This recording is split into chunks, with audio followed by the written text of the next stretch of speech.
विद्यार्थी मित्रों, હું જૈના બોરાયા શ્રી વશિષ્ઠ વિદ્યાલયની અંદર હિન્દી વિષય ભણાવું છું।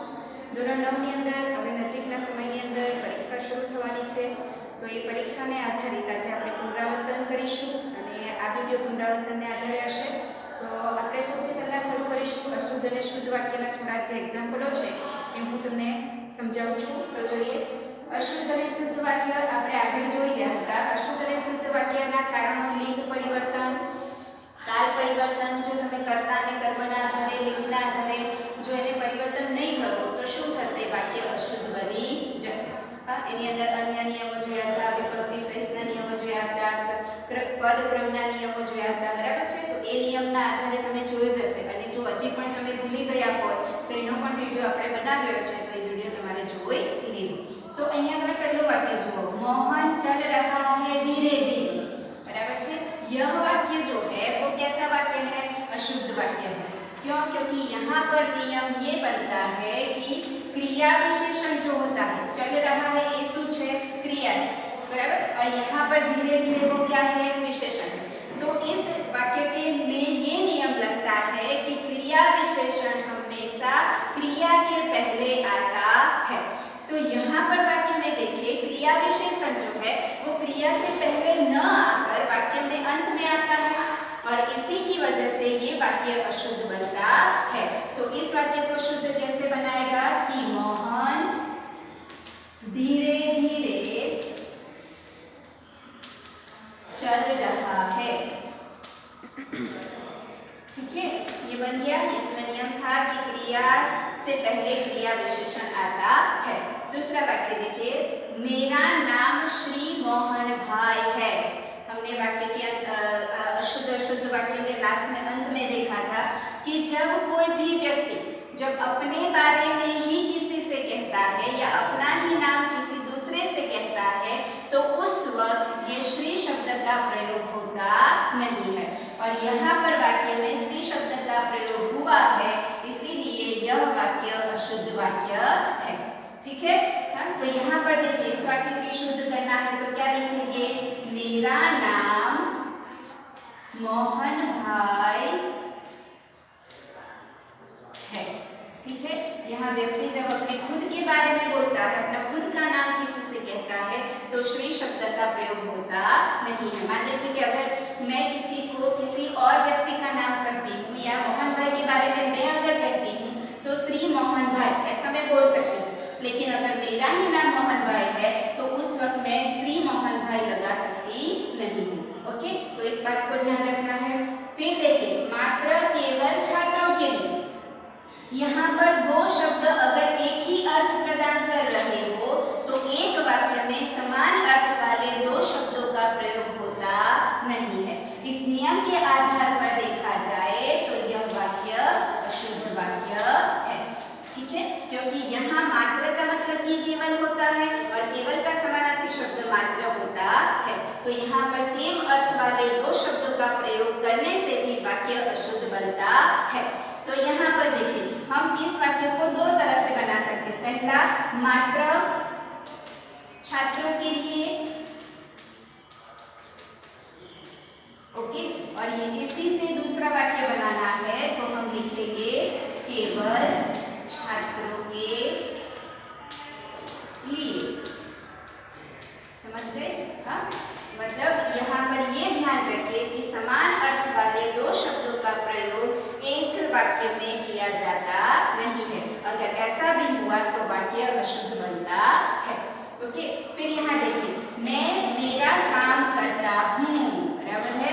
यहाँ पर देखिए, मैं भी मेरे लिए प्रयुक्त हुआ, मेरा भी मेरे लिए प्रयुक्त हुआ। तो यहाँ पर जब कोई व्यक्ति अपने ही बारे में कुछ कहता है तो उस वक्त दूसरा शब्द अपना, अपने, अपनी जैसे शब्द का प्रयोग किया जाता है।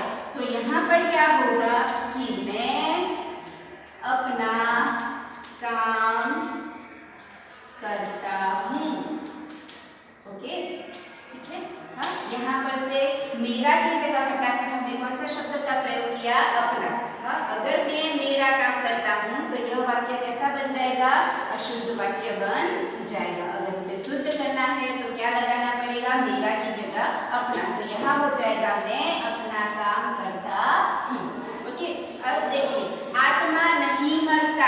अब यहाँ पर मैंने आपसे पहले कहा कि लिंग काल के अनुसार वाक्य को रखना पड़ेगा। तो यहाँ आत्मा नहीं मरता, मरता शब्द कौन सा है? पुल्लिंग है। अब यहाँ आत्मा जो है वो स्त्रीलिंग शब्द है। हाँ, तो यहाँ पर ये दो शब्दों का मेल होता नहीं है, कर्ता के लिंग के अनुसार ही क्रिया का प्रयोग होता है। तो यहाँ पर ये वाक्य कैसा वाक्य है? अशुद्ध वाक्य है। अगर हमें उसे शुद्ध करना है तो क्रिया और कर्ता को एक ही लिंग में लाना पड़ेगा। तो यहाँ क्या होगा? आत्मा नहीं मरती। ठीक है, आत्मा भी यहाँ पर स्त्रीलिंग हो गया और मरती शब्द भी स्त्रीलिंग हो गया। बराबर, तो ये वाक्य कैसा बन गया? शुद्ध वाक्य बन गया। इसीलिए ये याद रखने का कि अगर क्रिया भूतकाल में हो तो सभी बातें भूतकाल में ही होगी। अगर कर्ता स्त्रीलिंग है तो क्रिया भी स्त्रीलिंग में होगी। कर्ता पुल्लिंग में है तो क्रिया भी पुल्लिंग में ही आएगी। आगे देखिए, उसका देह दुर्बल है। अब यहाँ पर देखिए, हाँ, देह शब्द क्या है? स्त्रीलिंग है और उसके लिए जो सर्वनाम का प्रयोग किया गया है वो पुल्लिंग है और इसी की वजह से यह वाक्य कैसा बन गया?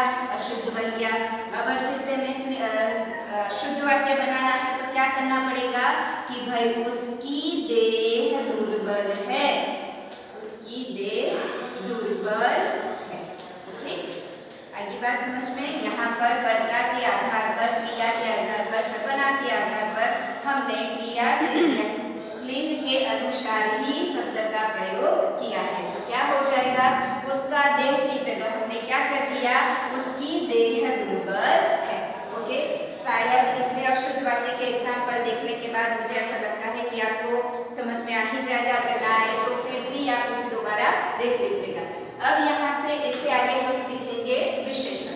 विशेषण का मतलब होता है किसी भी व्यक्ति, वस्तु या पदार्थ की विशेषता बताने वाला शब्द, उसे क्या कहा जाता है? विशेषण।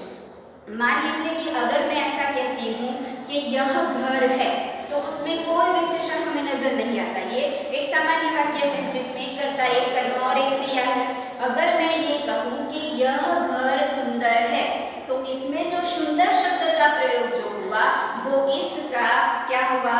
विशेषण। तो यहीं पर हम देखेंगे विशेषण क्या कहते हैं। इस वाक्य में से देखेंगे, हमारे पास शक्ति है फिर भी हम दुर्बल है। चलिए यहाँ पर देखिए, हमारे पास शक्ति है लेकिन फिर भी हम कैसे हैं? दुर्बल है। तो इस वाक्य में दुर्बल शब्द जो है वो क्या हुआ? विशेषण हुआ, क्योंकि ये विशेषता, मैंने आपसे आगे भी कहा था कि विशेषण जो होता है उसमें व्यक्ति की, चाहे व्यक्ति बड़ा हो, छोटा हो, ऊंचा हो, पतला हो, जाड़ा हो, मोटा हो, होशियार हो, अनपढ़ हो, वो सभी उसकी क्या होती है? विशेषताएं होती है। तो यहाँ जो दुर्बल शब्द जो है वो क्या है? विशेषण है। फिर आगे देखिए, धन वैभव को ही अग्रिमता देने वाले लोग तुच्छ है। बराबर है, जो धन वैभव शब्द है, अग्रिमता देने वाले लोग तो कैसे है? बराबर, तो कैसे है? तो कैसे भाई? तो तुच्छ है। तो ये उसका क्या हुआ? विशेषण। ठीक है, हाँ, धन वैभव को महत्व देने वाले, अग्रिमता यानी महत्व देने वाले लोग तो है पर कैसे है? तो तुच्छ है। तो तुच्छ उसका क्या हुआ? विशेषण हुआ। तो इस वाक्य में तुच्छ शब्द जो है वो विशेषण है। आगे देखिए, क्रोधी व्यक्ति अपना ही नुकसान करता है। अब यहाँ पर देखिए, व्यक्ति तो है, नुकसान तो करता है, पर कैसा व्यक्ति नुकसान करता है? तो क्रोधी व्यक्ति अपना नुकसान करता है। तो क्रोधी को शब्द क्या हुआ? विशेषण हुआ। तो इस वाक्य में क्रोधी शब्द विशेषण है। चलिए आगे देखिए, शिशुपाल ने निर्भय होकर न्याय किया। चलो यहाँ पर देखिए, शिशुपाल है, बराबर है, न्याय तो किया, पर कैसे न्याय किया? तो भाई निर्भय होकर उसने न्याय किया। तो निर्भय शब्द जो है वो उसका क्या बन गया? विशेषण बन गया। तो यहाँ इस वाक्य में निर्भय शब्द जो है वो विशेषण है। आगे देखिए, देहाती युवक रास्ते पर से गुजर रहा है। अब यहाँ पर देखिए, युवक तो है, रास्ते पर से तो गुजर रहा है, पर कैसा युवक गुजर रहा है? तो देहाती व्यक्ति। तो देहाती शब्द जो है वो क्या हो गया? विशेषण। तो यहाँ पर लिख दीजिए, देहाती इस वाक्य में विशेषणवाचक शब्द है। फिर देखिए, मंदिर में श्रद्धावान भक्तों की भीड़ इकट्ठा हो गई। ओके, तो मंदिर हुआ, भक्तों की भीड़ इकट्ठा हो गई।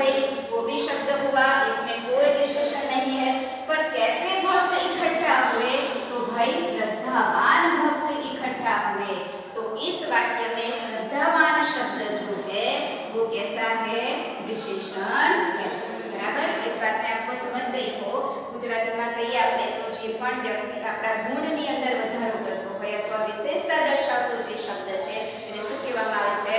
विशेषण कहेवाता है। बराबर। तो इसी तरह हिंदी में हमने क्या कहा? किसी भी व्यक्ति, वस्तु या पदार्थ की विशेषता बताने वाले शब्द को विशेषण कहा जाता है। चलिए विशेषण दिया के आगे बढ़ते हैं। तो कर्तृवाचक संज्ञा, तो कर्तृवाचक संज्ञा किसे कहते हैं? कर्ता के क्रिया के आधार पर कर्ता का बोध होता है। इसके आधार पर, क्रिया के आधार पर कर्ता का बोध होता है, उसे कर्तृवाचक संज्ञा कहते हैं। कर्तृवाचक संज्ञा को शब्द समूह के लिए एक शब्द के समान भी गिना जाता है।